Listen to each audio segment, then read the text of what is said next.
Hello, welcome to my YouTube channel. My name is francisp. I'm a recovery personal development coach based outside of Philadelphia, Pennsylvania. And today I'm back with another video, and this one is about artists, musicians, and addiction. And I want to get into some of my thoughts on why artists, musicians get wrapped up in addiction, things surrounding the lifestyle, why it continues to be such a challenge and a problem. I think it's been established at this point, and maybe where we can go from here. All right, so let's get started. So first, I think it's been well established that many musicians and artists have died due to drug addiction or from surrounding issues. I won't go through the entire list, but it is extensive.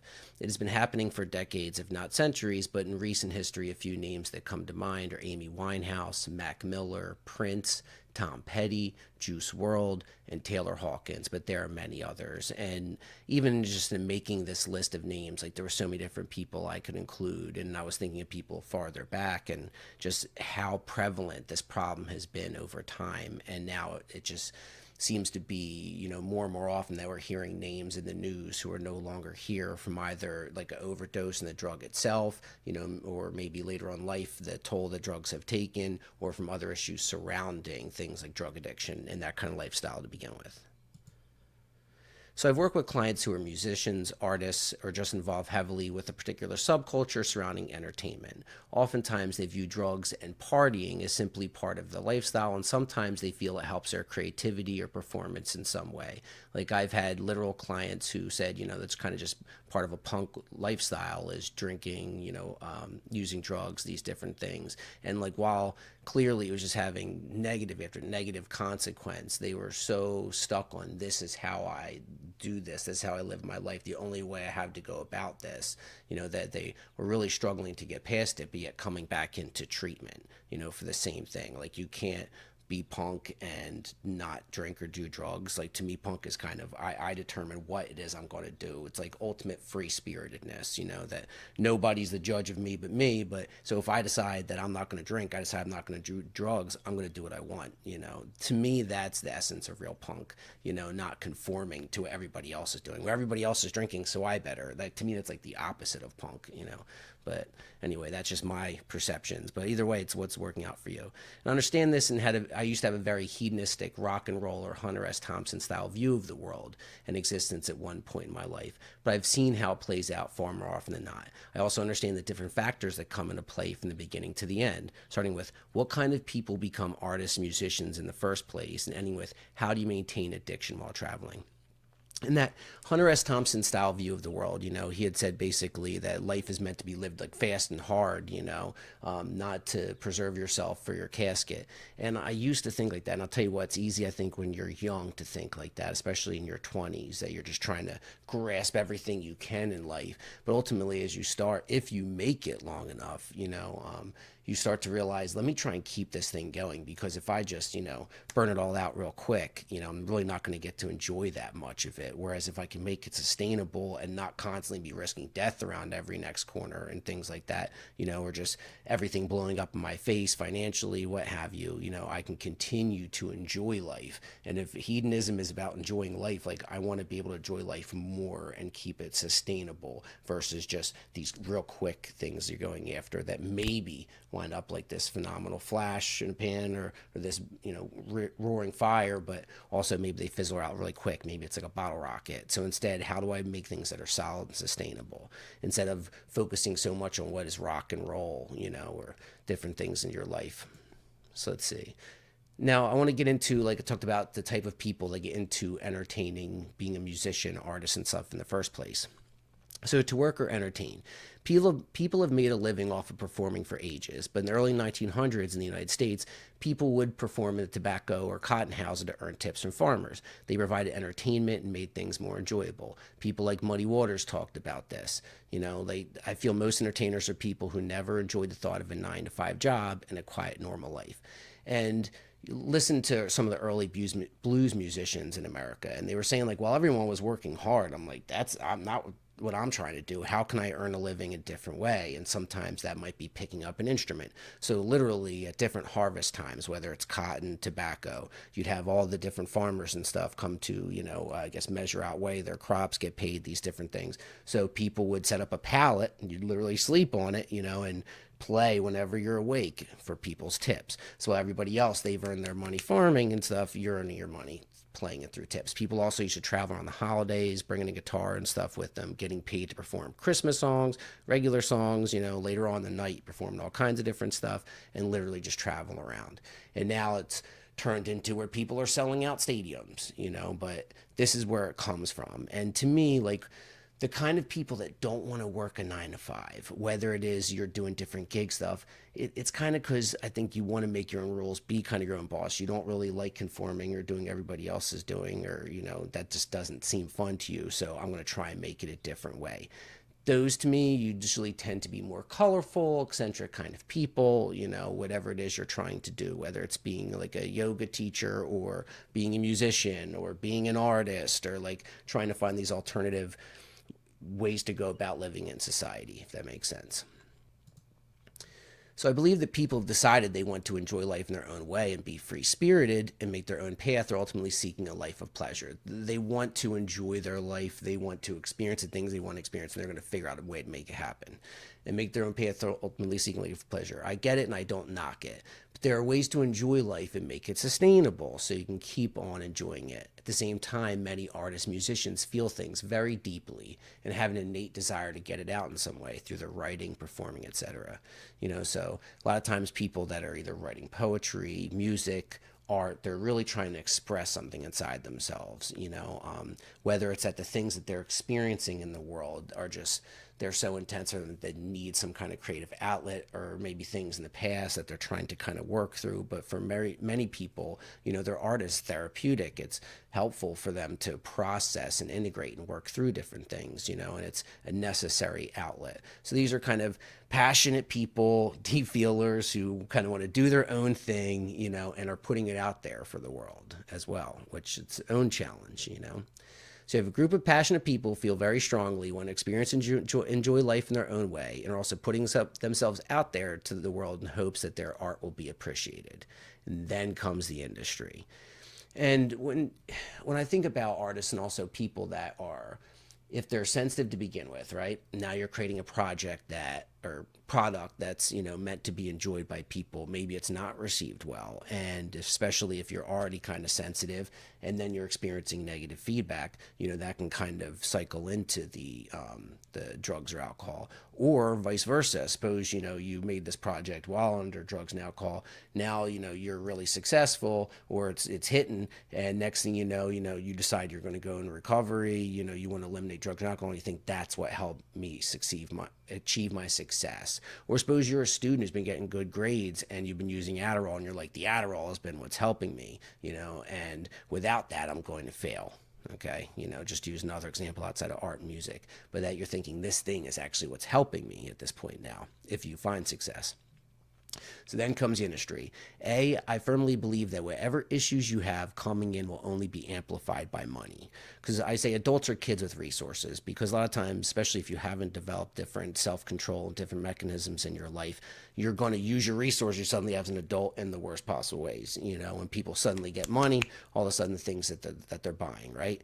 So learning how to develop that part of yourself, because unfortunately, if somebody gets a big check and they have a drug addiction, it's not going to work out well, especially in 2024. I mean, like, even back in the day when I was like pursuing music, I eventually realized that if I had gotten a big check, I'd have been dead in months, like with my overdose history and stuff. If I had too much money at one point in time, it's going to go poorly, so things ultimately, I believe things work out the way they do for a reason. Personally, that's just one of the things I choose to believe, to cope. But also I fully know that more money causes more problems, right? So if whatever problems you had, personality issues before the money, now they're going to be even worse.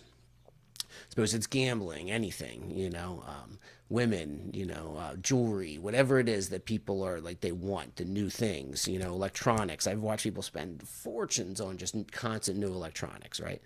So when people have a vested, and also when people have vested interest in you or something they can get, it's less likely for them to tell you what you might not want to hear. So especially if what you have around is paid employees, yes people, and they're making money off of you and everything, like they just want to keep this whole gravy train going. Because what if suddenly, you start being on your P's and Q's and you're not high, and you suddenly start taking a look at finances, really realizing what's going on, or what people are taking advantage of you. If you're all messed up, it's really kind of hard, right? And people keep on just giving you stuff. You're really not going to, come to your senses. Especially, like, think of the Lotus Eaters, right? In the Odyssey, if you've ever read the Odyssey. Okay, so they're giving Odysseus and his crew the lotuses in order to make them forget about the passage of time. Time is just passing by, and they're completely unaware of it because they're in this blissful fog, right? And then C, they can keep making money off you after you're gone. So then suppose you do find success. You're doing great, they're helping you get the drugs. Hey man, what do you need? We're here for you. You just keep doing your thing. And then you pass away. Now they have to deal with just a group of people, whoever manages your estate now. And maybe they're less passionate or less trying to fight with stuff. They're just don't want all the legalese and all that kind of stuff. So just signing papers. Here we go. Somebody else is going to manage your estate. Look at all them different people that there's whole loads and groups of people making money off of them after they're gone. And that's a reality. Maybe somebody blows up after they're gone, so they're like, oh, well, hey, actually, if we lose them, maybe their stuff be worth even more. Oh, they're an artist. They can't paint anymore. Now their paintings are worth even more. And so when you have this, crabs in a barrel kind of people mentality and vultures, and then you have somebody who has, they're already a drug addiction going in, lack of coping skills, they're in a sensitive place, they're already deep feelers to begin with, and now you have these people who can kind of steer them in the wrong direction. That's why this is like perfect recipe for disaster.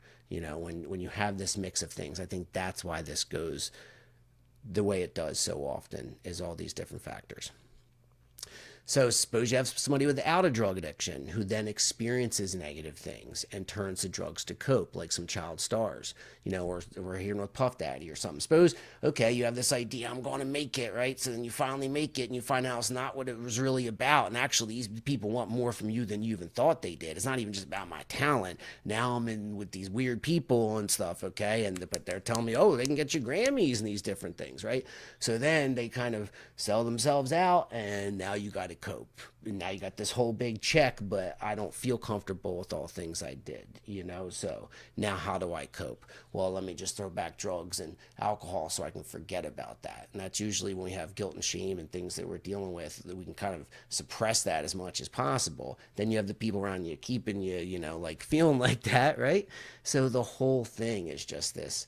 It puts people, it's like a box their own prison that it's really, really difficult for them to walk out of. And I think they need to have people around them that actually have their best interest at heart and that they're willing to listen to, and I think a lot of times people aren't ready until they're ready, unfortunately.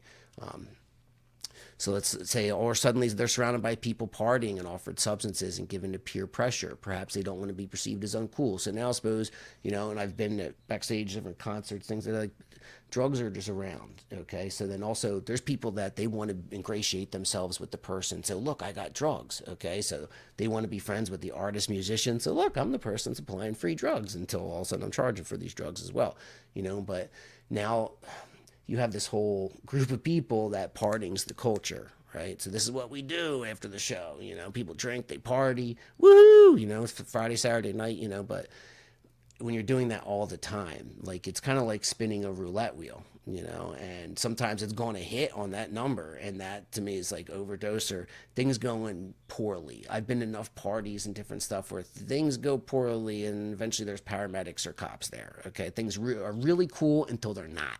They're really fun until the moment they're not, and nothing sobers you up like flashing red and blue lights and different things. Okay, like everything. I know the way that things can go left, and it's unimaginable, right? So, now you have a culture of people that are partying, peer pressure, you don't want to be perceived as uncool. Like I said, suppose that you believe this is kind of part of the rock and roll lifestyle. I want to be a person that doesn't drink or smoke, or do anything. And now I'm kind of boring, and these people aren't going to really want to party with me, and all these different stuff. How am I going to network? And like honestly, I'd rather be who I am, stand on your own business, like I talked about another thing, than just like if I'm just conforming as a personally like kind of free spirited person. I've always done whatever I wanted, like whatever I saw fit for myself, and to me that's that kind of mentality. But to give in to conformity and peer pressure because of other people. That's like the opposite of that to me, of being your own person. So if all I'm doing is just trying to do what everybody else is doing, just copy the new thing. Like to me, I guess they're the artist musicians. If all I'm doing is just copying, being like everybody else. But to me, true artist musicians are somebody with their own perspective and view. Because they're taking these things of the world and then putting them out. Here's my perspective. Here's my view. Like it or not, for other people. To me, that's cool. Personally, I think somebody like Dexter Holland of The Offspring. Dude's got a PhD. He flew around the world solo. Like I knew he learned to fly a plane, but apparently he flew around the world. Got a PhD, he's doctorate, and like it was something I think I read. It was on like working in HIV. So imagine like I'm trying to better the world. I'm talking about these different things. So I'm also going to get a PhD and work on AIDS stuff. But I'm also going to be a pilot and learn to fly a plane, because you can't fly a plane if I'm all messed up, right? If I'm on drugs and alcohol, do you want to fly around the world solo? Does that sound like a good idea on drugs or alcohol? Dude writes great music, and he's even sung about the downfalls of addiction. To me, that's super cool. Like that's pursuing these different things, meeting your goals. That's cooler than if I just put out an album or two, get some notoriety, and then die off. And then 50 years from now, people are like, oh, who's that guy? You're just like a trivia question answer. Like, I don't know. Live your life the way you want to live it. But to me, to sell myself short to be perceived as cool or something just sounds stupid. Make this stuff worthwhile. Live your values. Figure out what you want to work on. If you had a PhD, what would it be in? How do you want to exist or and be in the world, help the world, right? So let's see. I was just thinking, actually, I was doing a recovery group before, and I had people pick different songs that meant something to them for recovery. And they were picking some really heartfelt stuff, different genres of music, and I had played The Kids Aren't All Right by Offspring, because to me it was just like indicative, because so many people I know just aren't here, even in my neighborhood, on kids on the same street that just aren't here anymore. And that song just strikes home so hard. And some of the people were looking at me like, damn, that was heavy. And I'm like, this is the reality of the situation. Like, we can try and dress it up, but especially if you're doing hard drugs, you're living life like I was, like, people aren't long for this world, just like that list of musicians is extensive. The 27 Club, all this, like, this is the way things go, and that song to me really, nails home, some of the issues, and especially with my generation. But now suppose you're addicted and you travel for work. So suppose you find success, you're a musician, you're a comedian, you're an artist, whatever, and now you travel, okay? So while I was never a traveling professional musician, I have been an addict and I have traveled. Traveling is very difficult if you're actively addicted. Your options are either one, to try and travel with your own drug supply. This is where people get caught up in airports, right? Because now they're figuring out a way. Like Jerry Garcia apparently had a stash compartment in one of his guitars that were actually where like the battery kind of goes. So that way, this is a fancy enough guitar. Maybe like they're not going to want to take apart my guitar to try and find a stash. But even that was like small. If you're using a lot of drugs, it's not a whole lot of drugs. You need to be able to bring a lot more with you. So now you're flying, going through different customs, different states, different things like that. So you've seen people's buses get raided because they're looking for these drugs, especially if it's something that's like has a withdrawal, like you're going to need it, right? So two, then your other option is let me get drugs wherever I go and hope they're real and untainted. And this how some artists die. They send a security person out to go try and secure something. You're in a whole different area. It's different people because your usual drug supplier's not around. So you don't know what this city has going on. Like literally different cities have different mixes of drugs, different cultures.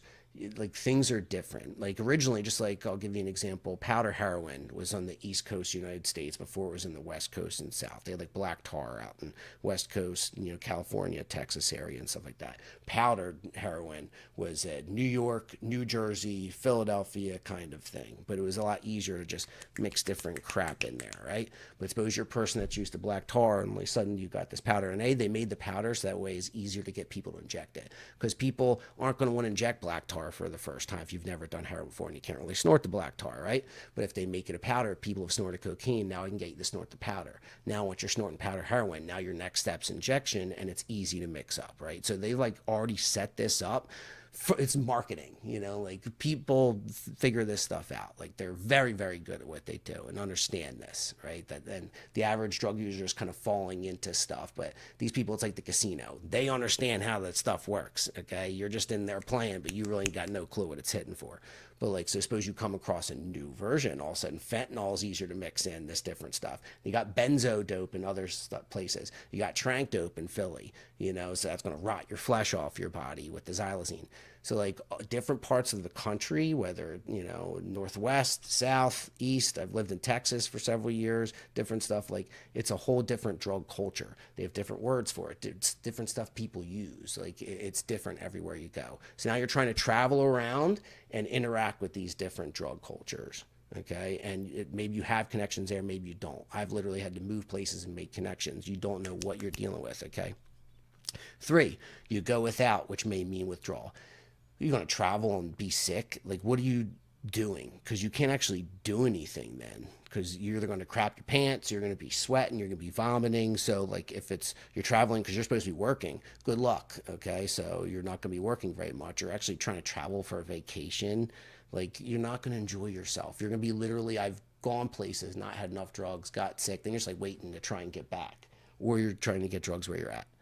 So this is a nightmare. Any way you look at it, like it doesn't end well. Like there's no successful way to do this. Now suppose alcohol, at least if you're an alcoholic, okay, so now there's alcohol because you have a legal supply of drugs you can get anywhere you're at. I guess suppose if this person's a prescription drug addict and they have their prescriptions with them, but even that's becomes a whole friggin' thing, so now you're relying on that and getting them filled places, different stuff, a whole different, ball game. But for a lot of people, you're either going to get busted trying to get your drugs through someplace, or you're going to go without, where you're going to go to another city and try and score drugs there. And that's literally, like, I believe Prince, and Tom Petty were both fake pills that had fentanyl in them. Who knows, with I was thinking Taylor Hawkins, just like being in another country. Suppose you go to Colombia, okay? Now you're doing all these different drugs down there. You're just hitting random cocaine, random powders, whatever it is they got. Maybe it's great, maybe it's not. You know what I mean? Like, it's just, like I said, it's roulette, or it's like Russian roulette, and the odds are just too bad. Like I've been involved in this stuff for decades, and I've watched the odds change, and they suck now. Used to be able to at least get real drugs. Yeah, that ship has sailed. So how about you don't? So let's list reasons why you not to use if you're a performer, artist, musician. Especially performer. 1, you really won't be performing at your best, even if your brain tells you that you're absolutely nailing it, because different drugs, like especially if they affect GABA, like benzos, different things like that, you're not going to have anxiety. You're not going to be stressed. You're like, this is going really, really well. Alcohol works like that. That's why you think you're absolutely killing it. You get your beer muscles on, right? But in reality, you're not, till you're diminishing your ability to absorb and process experiences where the actual material comes from. So if I don't remember things, so is it not N-methyl diaspartate, like the neurotransmitter that helps like memory, like you're affecting this when you're affecting GABA systems, I believe, or glutamate. But that's why I guess GABA. But that's why you don't remember things. Like after you're drunk, you have blackouts or benzos, because literally you're affecting these different neurotransmitters and levels in your brain, right? So you're not absorbing anything to remember. So you have a fantastic night. I've literally had so many nights where I went to a party that I did not remember. Like I knew I had a vague feeling that I had a fantastic time, but I couldn't remember the events for the life of me. People have to tell me the next day, like, oh, this happened, that happened. I'm like, oh, it sounds awesome. Don't remember it at all. But it sounds fantastic. I'm sure in the moment I was having a good time.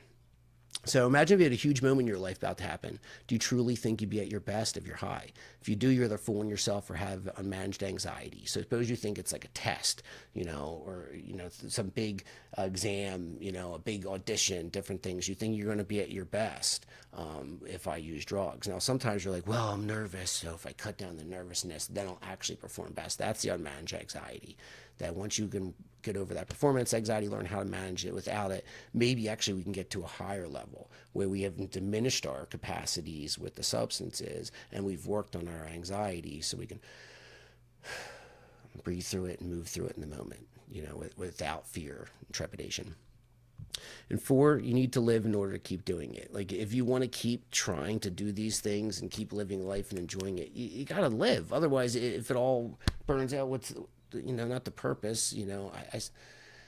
I guess because I understand people's thought process, in trying to just burn the candle at both ends in life. But ultimately, I guarantee there's going to be a time where you're like, I wish I had done it differently.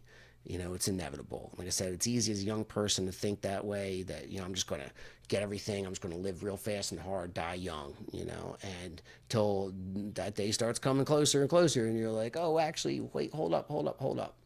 And it's eventually going to get to that point. My goal is to keep people from getting there. If I can convince people, help them see these things before they get to that point. Like I have multiple overdoses. I've felt myself slipping away. I've woken up on ventilators, like I lived so close to it for so long. And eventually when I decided I truly want to live and I need to make this sustainable because it's not the way this is going, then I learned how to readjust my life. Now I'm focused on my like health, fitness and stuff, so I can really make this sustainable. I also don't want to die of a heart attack at 60 years old. Suppose I cut out the drugs, and so cut out the drugs, cut out the alcohol, but you're like eating unhealthy food, you're not exercising, you're not really taking care of yourself, and your triglycerides are spiking and stuff. Like people die of heart attacks. So like in order for me to keep this sustainable, be able to live life, enjoy life, do the things I want to do, live my values to keep this whole thing going, here's the different things I have to do. And number one, don't do fentanyl, don't do dope, right? That's going to help me